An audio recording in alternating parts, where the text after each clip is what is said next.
Hey guys, it is Ryan. I'm not sure if you know this about me, but I'm a bit of a fun fanatic when I can. I like to work, but I like fun too. It's a thing. And now the truth is out there. I can tell you about my favorite place to have fun. Chumba Casino. They have hundreds of social casino style games to choose from with new games released each week. You can play for free anytime, anywhere. And each day brings a new chance to collect daily bonuses. So join me in the fun. Sign up now at ChumbaCasino.com. No purchase necessary. VGW. Void where prohibited by law. See terms and conditions. 18+.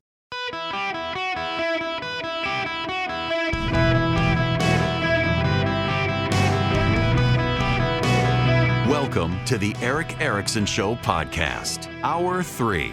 Hello, America. Welcome. It's Eric Erickson here. Across the nation, the phone number is 877-973-7425. At the bottom of this hour, Alex Kelly is going to join me, the Secretary of Commerce for the state of Florida. Glad to have Alex with me. Okay, I want to call your attention to something. We're going to revisit a topic from last week. And I need your attention on this one. This is important stuff.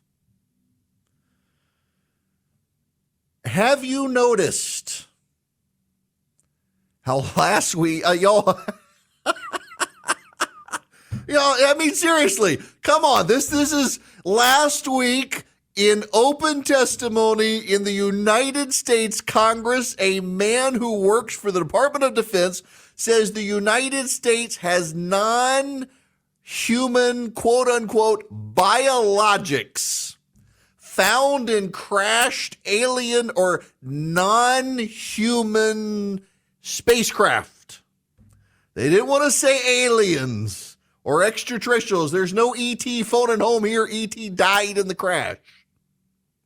And there is nothing in national news coverage. This is like the biggest story of our lifetime, and there's no major coverage of it except in fringe publications. Yes, we need to talk about the aliens. They're not little green men. They're what do they call them? Non-Earth origins, non-human biologics. That's a mouthful to say they're aliens. But are they? So I'm conflicted. I want to be upfront and fully transparent. I'm conflicted in talking about this because y'all gonna think I'm going off the deep end. But first, let me give you my prevailing theory. I've got two theories on opposite ends of the spectrum. What I think is most likely is there are no aliens, there are no spacecraft. I think there's nothing, and I think this is why the media isn't really covering it. I think this is a psychological warfare against the deeply paranoid Chinese. The Chinese are an increasing military threat. And I don't know if you know this or not because it does not get a lot of press coverage in the American press, but the Chinese are not doing so hot when it comes to their military. For example, they put out their first nuclear-powered aircraft carrier last year, and within 3 days of setting sail, it caught on fire. And now there was a report out last week that this nuclear-powered aircraft carrier is cracking in half lengthwise. The welding was of such poor work that the ship is having a hard time staying together. Now, this is not uncommon in China, where buildings have been known to topple over from shoddy construction. They built a high-speed elevated railway from Shanghai to Tibet, and the railway toppled over.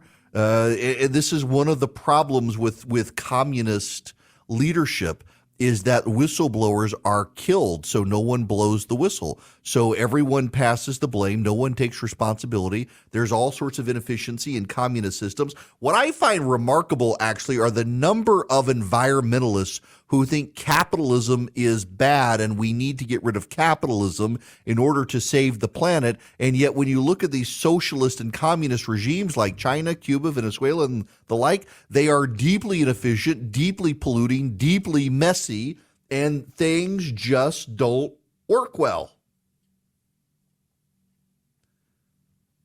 This is, we shouldn't be surprised. This is a feature, not a bug, of communist systems. But the Chinese are rapidly trying to get a leg up on us. They have hacked our computer systems. They've planted malicious viruses in Pentagon servers. They've done all sorts of things to get ahead. And here comes the United States, and we got aliens. It's not just that we got aliens. It's we got aliens who are capable of extraordinary feats that defy physics with their technology, and we have that technology. So China, we've been studying this stuff since Roswell. We've been studying stuff since the 1930s. This is all something we want you to know we have, and you can't find it on our computer servers because it's not there. I dare you to invade Taiwan, China, and wait until you see our alien technology. That is what I think is going on. Psychological warfare. And I think that's why the media, y'all, if Jesus Christ returned tomorrow, we saw a portal open in the sky, an interdimensional transfer of power and energy, and a man comes through on a horse. That would be the biggest story since his resurrection. It would be a massive news story. If Jesus Christ showed up tomorrow in the sky, Scripture says all heads would bow, all knees would bend, all would proclaim him Lord. It would be a universal event. Christians theorize that the reason Christ did not come until the Roman Empire was in order for the Christian message to spread. It wasn't timely for Christianity, but by the time the Roman Empire was there, they covered the entirety of the West, and then they had trade routes all the way to China and India. We know that the Apostle Thomas wound up dying in southern India. He was able to make it all the way to India to spread the gospel message because of the trade routes the Romans had established. From end to end, the Roman Empire, into Africa, into Asia, the gospel could spread. And up until the moment of the Pax Romana, it would have been impossible for the gospel to spread so efficiently. That made it possible. Well, Scripture says that all of the world at one time is going to be able to see Christ's return. The only way that can happen is the rise of the internet age, the 24/7 news channel, and video cameras and iPhones everywhere. So he couldn't have returned until now. And I don't know when he's going to return, but it couldn't be before this moment because of technology. There's no way for everyone on a round planet, unless you're one of those flat earthers in the Georgia Republican Party. If we're on a round planet, there's no way for all of us at one time to see this event unless everybody's got a video camera and you got a 24/7 news feed in the internet and YouTube for people to watch as this portal opens and God himself comes walking out. So if there were aliens, you would think the entire news media would cover it, because next to the second coming of Jesus Christ, the actual admission from government scientists that we have aliens and alien technology should be a really big deal, except it's not. So is it true? Is this psychological warfare? Is this us trying to get China to call our bluff? That, to me, is the most logical option here. There are people within the government who believe we've got aliens, and it's all a ruse. So they're not really lying. They think they're telling the truth. So the Chinese pick up on the fact they think they're telling the truth. But really, it's all a psychological operation against China. Now, this is where I go off the rails for many of you. Buckle up. If it is aliens, I don't think it's aliens.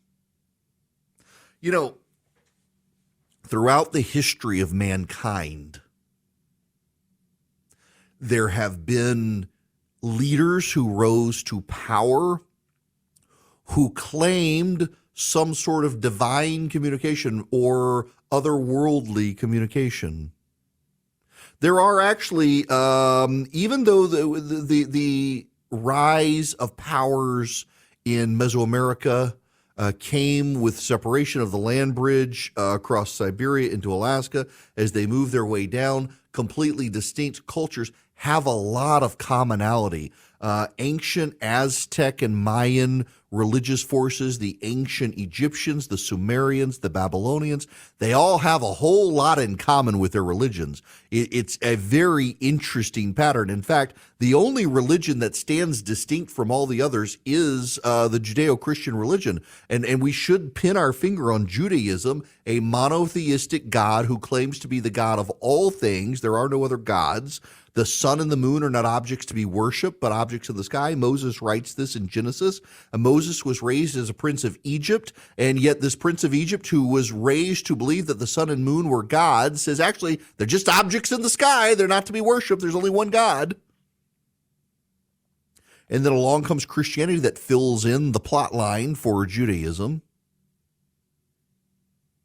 And along the way, what they say is that there is this unseen realm that sometimes gets seen. Elijah and his helper, they see the angel army surrounding them. When the helper's eyes are opened, they see that they're safe, surrounded by this angel army. See, I'm in the camp that the space is too big and too broad for it to be aliens. The speed of light. It'd be demons.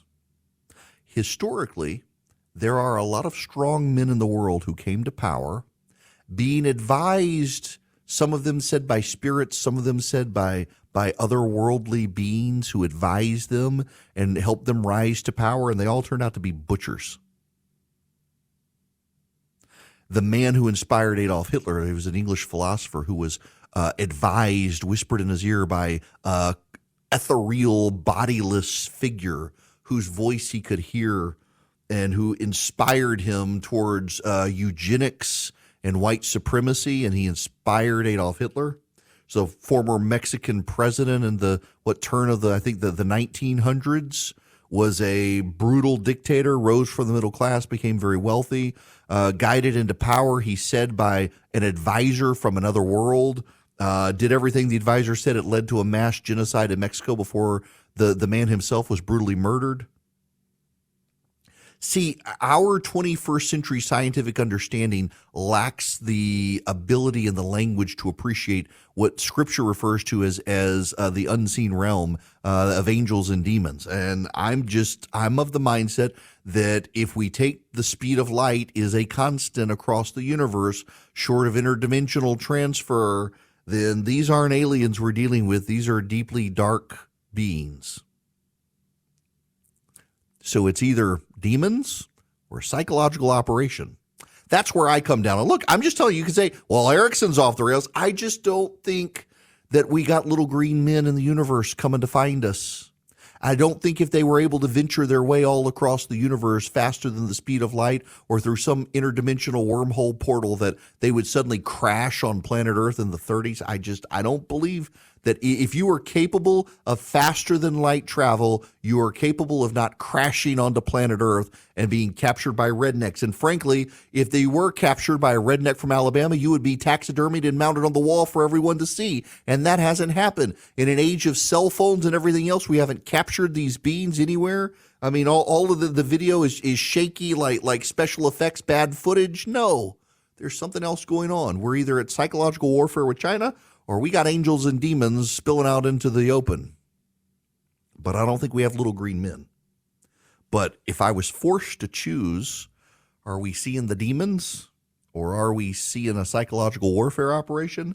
I would say, considering the yawn the media gave to a revelation last week that we have non-human life forms preserved, and amazing spacefaring technology that is orders and leaps of magnitude better than anything on planet Earth. I think we're seeing the United States running a psychological warfare campaign against a deeply paranoid group of communist Chinese, daring them to invade Taiwan, because if they do, wait till you see what we've got from the aliens. Because if it really was an alien campaign, and it really is everywhere, don't you think the Chinese have them too? Did you know China has made it a priority to teach students financial literacy starting in preschool? Financial literacy isn't taught in our elementary schools, and parents lack the resources to teach it at home. American kids are yet again being left behind. Now there's a great way for parents and grandparents to help the kids they love learn about finance, thanks to the Sensibles. And at bcs-kids.com. The Sensibles are a team of animated superheroes who help kids age 6 to 12 develop smart money habits in a fun way. bcs-kids.com was created to channel this multimedia resource to kids everywhere. Buy a subscription for your loved ones, and each month they'll get a Sensibles kit in the mail with an entertaining DVD, comic book, and activities. Digital subscriptions are also available. They'll also get access to an interactive website with a library of lessons, fun activities, and more. Want 20% off the monthly subscription costs? Visit at bcs-kids.com. Enter the promo code ERIC, my name, ERICK. It's the sensible thing to do. Subscribe today at bcs-kids.com. Why, hello there. It is Eric Erickson here. I would just note that nobody called in about the UFOs. Or they did and they couldn't get through. I was like, oh, you've gone off the rails enough. We don't need any other crazy people calling in with their ideas. People asked, told you what I thought. I never shy away from telling you exactly what I think. Now, you need to know this, particularly those of you in Tulsa, Oklahoma, among others. China, this is from the Daily Mail.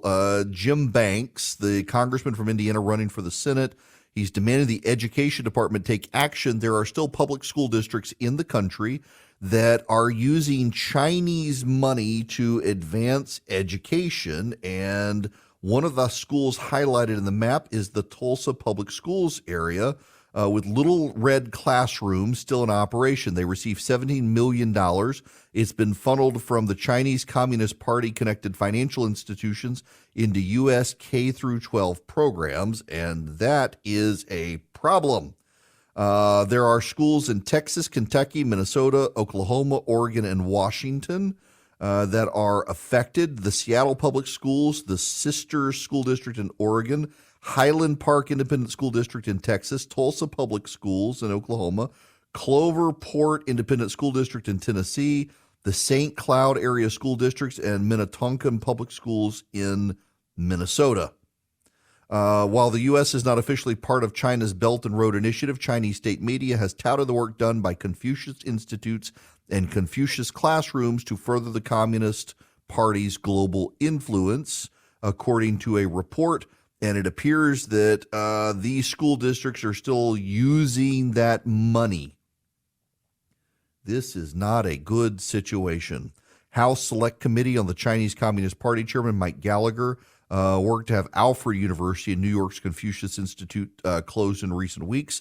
The university had obtained a 5-year, $13.5 million taxpayer-funded research grant in 2022 by the Pentagon to conduct hypersonic weapons research and was getting money from the Communist Chinese Party at the same time. University attorney Robert Fisher said Alfred University decided to close its Confucius Institute, and yet we still have 7 school districts in the nation operating with money from the Chinese Communist Party. That's just not good. And hopefully these school districts will wind down their use of the Communist Party money. Please stop taking money from the Chinese communists. Now, when we come back, Alex Kelly is the Secretary of Commerce for the state of Florida. Florida is on an economic run of sorts. It's just running up the charts in places to do business, places to live, tax advantages, on and on. So when we come back, the Secretary of Commerce for the state of Florida, Alex Kelly, going to join me to talk about the economic success story of Florida that the media, of course, doesn't want to cover because Ron DeSantis is running for president, and God forbid they should give a state kudos for being so economically prosperous right now when their governor's running for president. Welcome. It is Eric Erickson here across the nation, and the phone number is 877-973-7425. We've got a lot of affiliates now down in Florida. Jacksonville, we've got Orlando, now we've got all of South Florida with WFTL. among others. And it's rare for me to have on my program guests, let alone someone who graduated from the University of Florida. But considering how the UGA Florida games have gone lately, I feel comfortable having on someone who might have gone. He got his master's there, not undergrad, but he happens to also be the Secretary of Commerce for the state of Florida. Alex Kelly, welcome to the show. How are you? Eric, thanks so much for having me. Good afternoon. All right, so let's step back for a minute first, so people understand that the Commerce Department in Florida, rather new invention through the legislature and the urging of Governor DeSantis, taking a bunch of different departments that were in charge of commerce and putting them together to try to streamline bureaucracy and efficiencies. And you get to be the guy to oversee all this. I do. I have the honor of doing so. I've got a good perspective, and the governor granted me this opportunity to be the secretary, and like you said, to try to gain those efficiencies. Really, also just frankly reduce the size of government. Kind of reduce, I think, the footprint that if you're a job seeker or job creator, you have to go through to access different programs and resources. And so I've worked the last couple years with a lot of those agencies, and I also have a history of working in our state education department, and the governor's view of economic development. So often he really starts with workforce development first. So I have an opportunity to kind of take workforce development principles, reduce the size of government, and try to gain some efficiencies for both job seekers and job creators. And by the way, don't feel bad about the University of Florida thing. I'm proud to say go Gators. And I live in a household that is a house divided. My wife's an LSU Tiger, so I have to defend our Gators on a regular basis. So well, your wife is good people. Being from Louisiana and rooting for my Tigers, your wife is good people. I'm always happy to interview your wife. I'll pass that along. 10-4. Yeah, please do. So now, let's talk about Florida's economy, because you guys have been outpacing the nation with jobs and growth for really the last couple of years, particularly in the COVID period, as so many people moved from the north and they got Florida license plates and decided to drive slow in the left lane. And they're all originally New Yorkers. It's my one pet peeve that we haven't broken these New Yorkers who moved to Florida of the habit of driving slow in the left lane. And they all come up through 75 and 95 through Georgia trying to go home. But it really is just this remarkable economic success story of first moving all these people into Florida, having jobs for all these people who moved to Florida, having jobs for all the Floridians, and then just this explosive growth over the last year or so. Yeah, absolutely. And in fact, I think it kind of ties back to something that the governor actually earlier today, he effectively declared our economic independence as a state and made a point that, we don't have to follow the path of the rest of the nation. Like you said, 32 consecutive months, we've actually had an unemployment rate below that of the national average. We're at 2.6% unemployment rate now. You're not going to get much lower than 2.6%. 13 consecutive months, we've been the lowest in terms of unemployment amongst the 10 largest states in the nation. Year over year, we're seeing more Floridians come back to the labor force, too. Over the last 4.5 years since the governor took office, we've had nearly a million Floridians join the labor force, which is not just a sign of growth, it's a sign of confidence, too. That means people feel like there's a job out there for them. They want to participate in the state's economy. That's a huge win in of itself, just giving people the confidence to be here and the confidence to join the workforce, the confidence that the state's also investing in things like workforce development. Last year, we were named the #1 state in the country by Lightcast for talent attraction. That's both having jobs available for people, meaningful, high-demand jobs, and at the same time, supporting people's ability to get workforce education, job training, and actually get into those jobs. You said it. We rank now #1 in the nation in net immigration, because people are coming from California, New York, and other places because they know there's a job and they know there's opportunity for them. That's what I think has really rallied people around the governor, because he's created a state and an economy that has opportunity for people of all walks of life. And it's what's continuing to buoy business and industries' interest in the state of Florida. We've had since early 2019, since the governor started, we've had more business formations than any state in the country for 4 consecutive years. 2.4 million new businesses have formed over the time of the governor's administration. A lot of the small businesses, probably about 99% of companies out there are actually small businesses. That's where innovation begins. That's where, opportunity for folks who are working for somebody can change that around and say, I'm going to work for myself. I've got a great idea, and I want to get moving my idea. And I want to be the one hiring people and giving people opportunity. And so 2.4 million new businesses over the last 4.5 years. And we've made those investments in small business consistently because at the end of the day, that is a long-term, just like workforce development. That's how we can make sure that what we do now is going to help Florida 30 years from now. That's why the governor's out there saying that what we're doing as a state is a model that all states can adopt. It is a model of independence. States can be independent from bureaucracy. States can be independent from outside forces. States can choose their own path, and that's what he's pushed us to do. That's what we're doing here in this department and in our state. Well, if you're just tuning in, I'm talking to Alex Kelly, Secretary of Commerce for the state of Florida. Great economic news out of the state. Alex, I want to step back just a little bit with you. In your prior career, you worked for the Foundation for Excellence in Education. One of the things that really does seem to set Florida apart and give it a leg up is this fantastic school choice program that's been expanded so kids in economically poor communities and elsewhere can actually get into private schools and elsewhere to get great education. And we're seeing the economic success in Florida, it seems like to me, then translates from the education success translates into an economic success story because you have a literate workforce that can do math. That's 100% true. And right now, as a result of that bill, the bill was actually the first bill signed this past year, House Bill 1. As a result of that bill, every child in the state of Florida has access to school choice, whether they want to learn in just a different public school than the one they're in, whether they want to participate in dual enrollment, whether they want to go to a private school, whether they just want to learn at home but have all the best resources available to them. I think a hallmark of that bill is really that every family deserves to have a choice of the setting in which their child learns. It's a very personal decision, and it is ultimately a decision that begins in the home, moms, dads talking with their kids. What do you want to do in life? And your zip code shouldn't dictate what kind of opportunities you have available to you. And that does, and you alluded to this, that does cascade to those other decisions in life. Am I going to go to a 4-year college, a 2-year college? Am I going to go to a technical training program?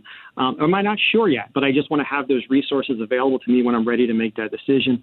Florida has increased massively apprenticeship programs for students, not just in post-secondary, but even in high school too. Massive investments in apprenticeship, because oftentimes that young person, they don't need a 4-year brick and ivy degree. That's good for some. But for some students, they want to, at 18, 19, they want to go into the workforce. We've got 20-year-olds in Florida who a year into the workforce are making $6K as a truck driver. And those are good paying jobs. We've got young people making $100,000 a year going ahead and getting into maintenance and repair in the auto industry, airline industry. And they don't need a 4-year degree for these. And that choice mentality, letting young people, their families make these decisions as they work their way up through K-12 education, perhaps into post-secondary, it begins young. And it's letting families know you have the choice, and then the state of Florida has the resources waiting for you when you're ready. And we have absolutely seen a huge economic boost because of that. You don't have a good economy. You don't have a long-term sustainable economy if you don't have great K-12 education and great workforce education that, frankly speaking, meets people where they're at, so they can stay in the community they love, working in the neighborhoods with the people they love, starting a business. You don't have any of that if you don't have great education all the way from basically K through 20. So, Alex, let me ask you the last question before I let you go here. The governor made his pitch as a presidential candidate, and I realize you're Secretary of Commerce in Florida. Firewall is not a campaign spokesman, but you were a deputy chief of staff for him. He did appoint you to Secretary of Commerce. He unveiled his national plan today. What would you want people to know, based on your experience working with him in Florida and as Secretary of Commerce, what nationally the nation could take from what Florida has done for greater economic growth nationwide? Sure. Well, Eric, like you said, obviously I'm coming at this from the point of view as being the Secretary of Commerce, but I still observe, I think what a lot of people do is that basically this is a two-person race right now, and you have Governor DeSantis, who has actually governed. He's actually made promises, followed through with those promises, actually implemented those policies. It's kind of a policy walk. I mean, he gets into the details. He gets into what it is that it actually takes a great idea and says, okay, how are we actually going to implement this? How are we going to actually see it through to fidelity? So he's worked hard in that sense. He's actually delivered on his promises. I think that's why he had a 20-point win when he ran for re-election, because you had Floridians from all sides of different aisles all saying, I'm employed and I'm actually post-pandemic better employed, and my family's doing better. We have more control over our future, our household economy. He's focused at that level, and he's focused on the things that matter long term, supporting infrastructure for business and industry, supporting workforce development, and supporting the tools that people need to be successful in that, supporting things like broadband access, supporting all those things that allow people to grow on their own. We've made $6.8 billion in discretionary investments. The governor has led the charge to do that over the last 4 years, because that's not tied to one particular company. That's not going and looking, saying, okay, here, what can we do for this one company out there? That's not tied into any sort of big corporation. That's empowering people to find the job that matters to them. It's making those foundational type investments. The governor's made every single year of his administration record investments on workforce housing. If you don't have housing, eventually at some point you cap out. At some point, the well runs dry. So he's made record investments. He's made family-focused tax relief efforts. He's done toll relief. We've provided hundreds and hundreds of millions of dollars in savings for people on Florida's toll roads, because at the end of the day, that's an employee or an employer trying to get to where they work, trying to get to a business meeting that matters to people. So he's done these things. He's even managed all the while to actually pay down state bond debt. He's managed to run the state in a way where we have a AAA bond rating. We are incredibly attractive to business and industry. That's jobs for the workforce that we're training. So he's really looked at this and implemented this and actually succeeded in this regard on every single element of a great economy. That's why we're hedging the other direction. Most of the country has negative growth. Most of the country is becoming more reliant on foreign imports. Florida is becoming less reliant on Florida imports. Floridians are getting product and services overseas, and we're actually seeing our export to import ratio go the right direction. And that's more jobs for people here. At the end of the day, that's more manufacturing, shipping, supply chain, logistics, all because the growth of the state has been run in a way that's independent of whatever the federal government, whatever Washington, D.C. is trying to tell us to do. It's independent, just like the governor made his pitch today. And that's the path we're going to continue on. And so I think that's a path for the nation. I think literally what we've done, every state can adopt. It just takes courage. And it just takes an absolute adherence to supporting that workforce, supporting people at the level that they need to be supported at so that they can enter the workforce at the level they want to enter the workforce at. Alex, look, that's well said. I appreciate you stopping by. Thank you very much, and best of luck to you down there as the Secretary of Commerce for the state of Florida. Eric, thanks so much. Have a great day. Absolutely. Alex Kelly, Secretary of Commerce, state of Florida, the first Secretary of Commerce in Florida. The state legislature there restructured the various economic agencies in the state, put them together under one roof, and the governor picked Alex to run it. To get a taste of what's happening in Florida, as the governor begins to make his pitch nationwide with an economic vision that detaches us from China, it relies on the free market and fairness within the rules so that, well, David can finally slay Goliath economically without the Democrats and the lobbyists in Washington surrounding Goliath with regulators so that the small business can't innovate. That's kind of his message today. We'll pick that apart. He's been speaking on it today. We'll try to get him on the show, but also play some audio tomorrow. Well, let me conclude today's program with a big news story that appears to be local or regional, but is actually of national implications. And that is Plant Vogel's Unit 3 is now active, entering commercial operations. Now, those of you who don't know what Plant Vogel is, It's the first new nuclear power plant in the United States in a generation.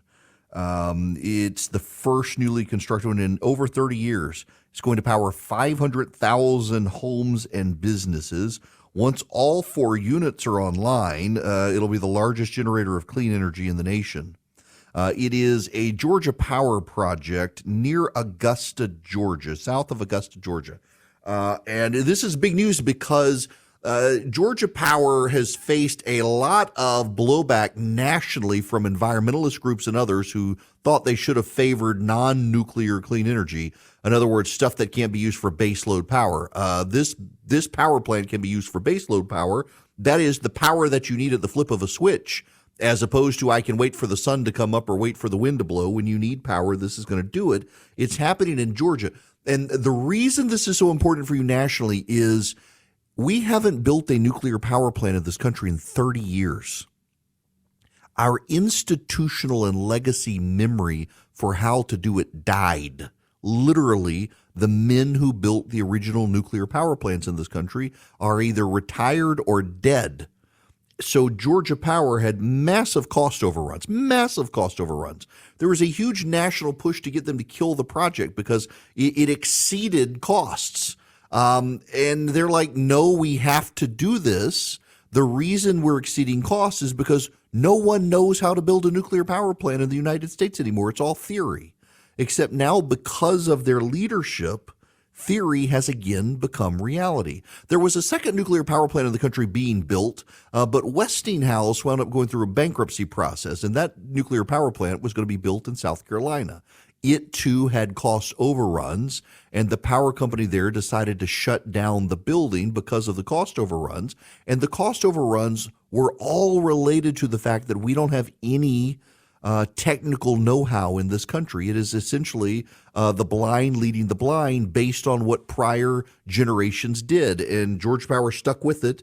They have developed this fantastic, well-run nuclear power plant in Georgia. The environmentalists who claim to be green-friendly have protested. They have tried to block it, and now we're generating power from it. Upwards of 500,000 houses will be covered with it. And so there will be multiple nuclear units, nuclear reactors deployed. It'll cover a whole lot of people. And we need more of this in this country. We need more nuclear power. So kudos to the folks. If anyone's listening at Georgia Power, you deserve a pat on the back for, despite all the criticism and all the cost overruns, going through with the program to not just redevelop nuclear power in the United States, but redevelop the knowledge, the institutional, operational, and people knowledge necessary for the United States to get back into the nuclear power game. China and Russia are running circles around us in the development of nuclear power. And thanks to this one project in Georgia, we now have a whole slew of engineers in the country with the knowledge to continue to deploy more nuclear power in the country, something we should be doing instead of putting solar panels and windmills up. More nuclear power in this country, please. Thank you to Georgia Power for doing this. Now we need more nationwide, around the country, clean nuclear power. Hello, it is Ryan, and I was on a flight the other day playing one of my favorite social spin slot games on ChumbaCasino.com. I looked over at the person sitting next to me, and you know what they were doing?